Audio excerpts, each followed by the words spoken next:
On est ensemble. On est ensemble. On est ensemble.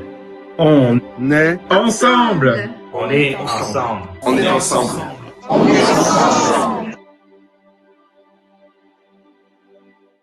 Bonjour Carole. Bonjour Luc. Je suis heureux de te revoir. J'aurais pas pensé dans un contexte comme ça, mais bon, je suis quand même heureux de te revoir. Tu es directrice adjointe du Top Chrétien et tu es aussi une maman. C'est la question qu'on pose à tous les témoins pour commencer. Comment tu vis le confinement, toi qui es une femme d'action, une femme active? Je t'ai souvent vu en train de faire 18 trucs en même temps. Comment tu vis maintenant ce confinement? Alors c'est vrai que ça n'a pas été facile au départ parce que le confinement, comme tu dis, voilà, on peut plus faire tout ce qu'on pouvait, on peut pas sortir, mais j'ai appris en fait à m'organiser dans ce confinement, à accepter en fait. Il faut l'accepter, je pense, à accepter ce confinement et à réorganiser la vie de famille, la vie au niveau du travail, la vie avec mon mari, avec les enfants, pour vivre cette période de confinement. Donc, voilà, pour moi, c'est un choix qui doit déjà commencer, une acceptation de la situation et des circonstances. Est-ce que tu peux quand même continuer à exercer ton travail, ton ministère? Alors effectivement, au niveau du Top Chrétien, on a pu tous se mettre en télétravail, donc ça c'est vraiment une grâce par rapport à la technologie. Donc je peux continuer à exercer le ministère à distance et à encourager les gens. Donc on lance plusieurs actions et dont cette action avec On est ensemble qui est vraiment super. Donc la vie continue comme avant, mais avec le confinement en plus. Donc les challenges du confinement. Mais ce qui est important, c'est de garder cette joie, même dans le confinement, et de garder cette connexion pour moi avec le Seigneur qui fait toute la différence. J'entends plusieurs personnes qui connaissent justement le Top, la famille, l'équipe du Top qu'on apprécie beaucoup. Comment va David Nolan, pour ceux qui ne savent pas, qui est le directeur du Top, qui a été frappé par le coronavirus? Alors David va beaucoup mieux. Il est sorti maintenant de l'hôpital. Il avait effectivement été hospitalisé quelques jours et il est sorti cette semaine et il a donné de ses nouvelles. Donc vous pourrez retrouver la vidéo dans le Telegram de On est ensemble. Il a donné de ses nouvelles et il va beaucoup mieux. Il se remet en fait. On est très heureux. On a justement, sur ce live, on a prié pour lui et tu lui transmets notre amour. Justement, tu travailles avec le Top qui a des tentacules littéralement partout dans la francophonie. Est-ce que tu as un peu un pouls, une idée de comment le corps de Christ réagit en ce moment dans la francophonie face à cette crise que nous vivons?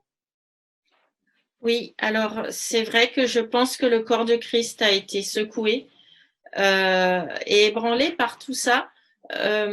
Mais l'image que j'avais par rapport à ça, c'était cette image d'une banane en fait. J'ai eu cette image d'une banane et quand on appuie dessus, il y a une pression. Ce qui ressort, c'est le fruit. Et je crois que dans ce temps de confinement qui n'est pas facile et où l'Église est attaquée, certainement aussi, il va ressortir ce que Dieu veut en faire ressortir. Il va ressortir quelque chose de bon. Donc, pour moi, Dieu, il est sur son trône. Il est pas surpris par ce que l'Église vit. Il siège, il est là. Et l'Église, pour moi, en ressortira forte et différente, certes, mais forte. Mais justement, souvent les gens pensent que parce qu'on est confiné, parce qu'on est pris entre guillemets, on est limité, mais l'Évangile n'est pas limité par nos limites. Et justement, tu as fait quelque chose de spécial ces derniers jours qui prouve que même dans notre confinement, on peut continuer à briller. Et est-ce que tu peux raconter à nos internautes un peu ce que tu as fait? Oui, effectivement.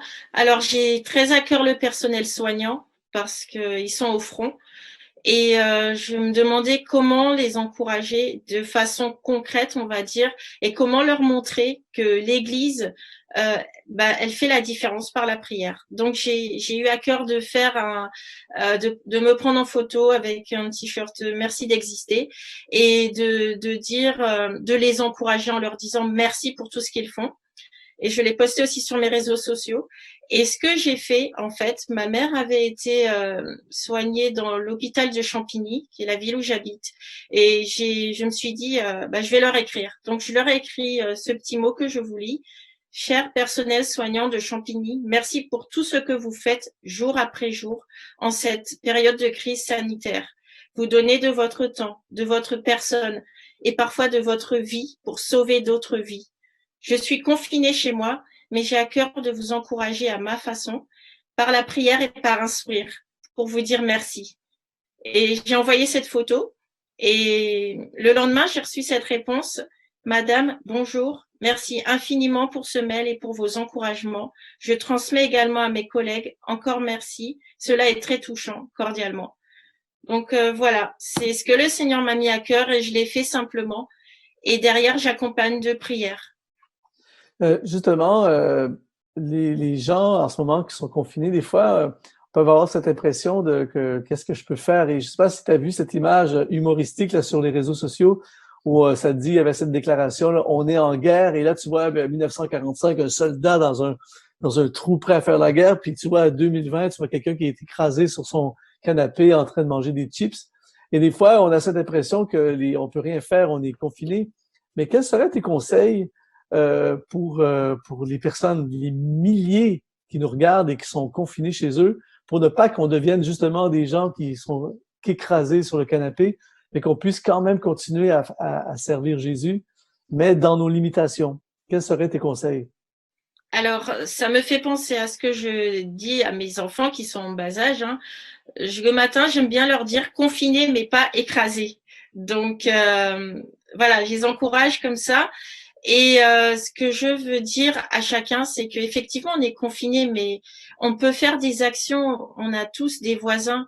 On peut écrire un petit mot, le mettre, glisser sur leur porte, parce qu'on peut pas toucher les gens. On peut profiter de l'heure de promenade autorisée qu'on a pour mettre quelque chose dans leur boîte aux lettres. On peut profiter de ce temps pour appeler des membres de notre famille. Voilà, on a un peu plus de temps pour penser aux autres, je pense, dans cette période-là. Il y a plein d'actions qu'on peut faire. Et je dirais aussi que si on n'a pas d'idée, on peut tout simplement demander à celui qui nous a créés, mais Seigneur, qu'est-ce que je peux faire à mon niveau avec mes 5 pains et mes 2 poissons pour faire une différence dans ce temps de confinement? Et je suis sûre que Dieu va répondre à la personne en particulier, parce qu'il répond. Dieu est un bon Père, c'est notre thématique aujourd'hui. Comment tu le vis, cette dimension de Dieu, Dieu le Père, en ce moment, dans l'état dans lequel tu es en ce moment? Alors, je le vis j'ai envie d'aller encore plus loin avec lui, de mieux le connaître. Je n'ai pas les réponses à tout, je n'ai pas les réponses au pourquoi forcément, mais je sais que moi, en fait, ça me pousse à aller plus loin dans la foi et je dors pas très bien la nuit aussi et j'utilise ces temps, en fait, pour prier. Et la question que je posais aussi au Seigneur, c'est Seigneur, à quelle heure en sommes-nous à ton agenda? Et je prie. Je prie pour les personnes que Dieu me met à cœur de prier. Et moi, en ce temps où justement on entend parler de beaucoup de morts, de beaucoup de malades, j'ai foi que Dieu peut agir et j'ai encore plus soif de voir des guérisons et des vies changer. Alors ça challenge beaucoup ma foi pour voir ces choses-là. Tu as un dernier email à envoyer aux milliers de contacts que vous avez à Top Chrétien. Tu dis quoi? Moi, je dirais, ne baissez pas les bras dans cette période où vous pensez que vous êtes confiné, mais vous n'êtes pas écrasé. Vous avez en vous un potentiel illimité, il n'a pas changé, et le Seigneur n'est pas limité par ce confinement. Voilà ce que je dirais. Carole, merci d'exister. Sois ultra béni. Éric. Merci pour ce partage, Carole. Merci, Luc. Samuel, est-ce que tu aurais une remarque, quelque chose qui t'interpelle dans ce que Carole partageait? Oui, ce qui m'encourage, Carole, c'est que vous brillez dans la nuit comme la lumière du monde que nous sommes appelés à être. Et je crois que plus que jamais, la lumière a surtout du sens lorsqu'elle brille dans la nuit. Et c'est là que finalement elle est repérable, c'est là aussi qu'elle permet aux gens de s'orienter.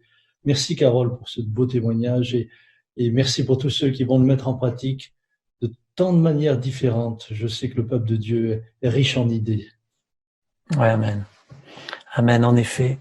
C'est aussi ça, on est ensemble, c'est s'encourager, se faire du bien, se fortifier, mais aussi être challengé pour passer à l'action. Il y a des petites actions toutes simples. Et ça a l'air petit en fait pour une personne, mais ça a un grand impact dans la vie de ceux qui reçoivent. Donc merci d'avoir eu cette bonne idée d'envoyer ce message au personnel soignant. Imaginez tous les chrétiens si on fait ça là, ça va tellement encourager. Voilà. Donc super idée. Passons à l'action. Amen pour le Seigneur.